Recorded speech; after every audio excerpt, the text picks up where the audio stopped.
L'homme ne vivra pas de pain seulement, mais de toute parole qui sort de la bouche de Dieu. Voici votre moment de méditation quotidienne.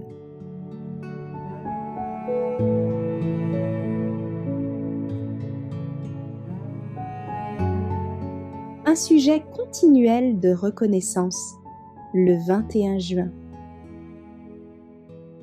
Je rends à mon Dieu de continuelles actions de grâce à votre sujet, pour la grâce de Dieu qui vous a été accordée en Jésus-Christ.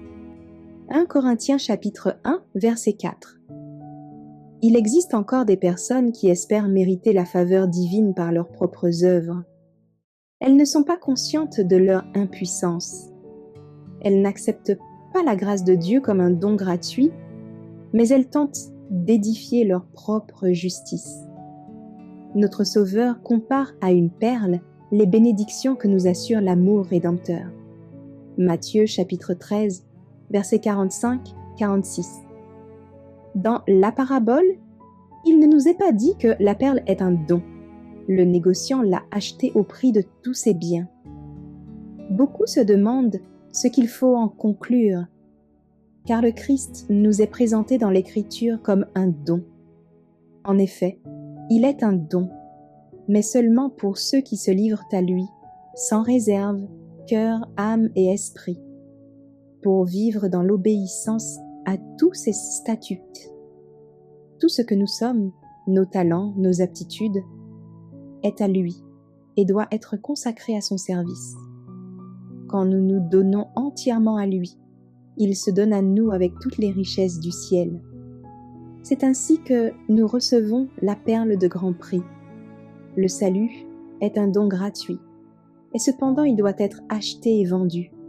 Sur le marché de la miséricorde, la perle précieuse est achetée sans argent, sans rien payer. L'évangile du Christ est une bénédiction que tout le monde peut recevoir.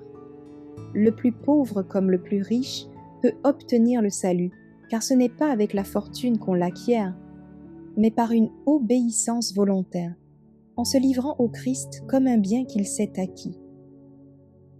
Nous devons chercher la perle de grand prix, mais non sur les marchés ou à la manière du monde. Dieu ne nous demande ni argent ni or en paiement, puisque tout est à lui. Abandonnons l'idée que par des avantages temporels ou spirituels, nous nous assurerons le salut. Dieu nous demande une obéissance volontaire, l'abandon de tous nos péchés. Tous ces dons dépendent de notre obéissance. Le ciel tient en réserve des bénédictions en abondance pour les collaborateurs de Dieu.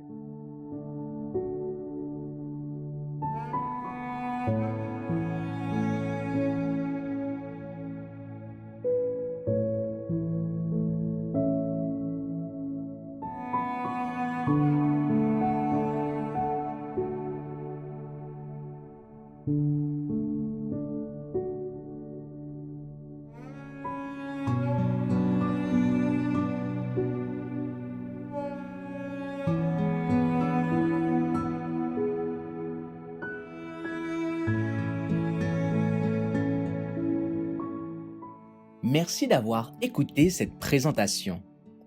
Assurez-vous de nous rejoindre demain pour votre moment de méditation quotidienne avec lereste.org.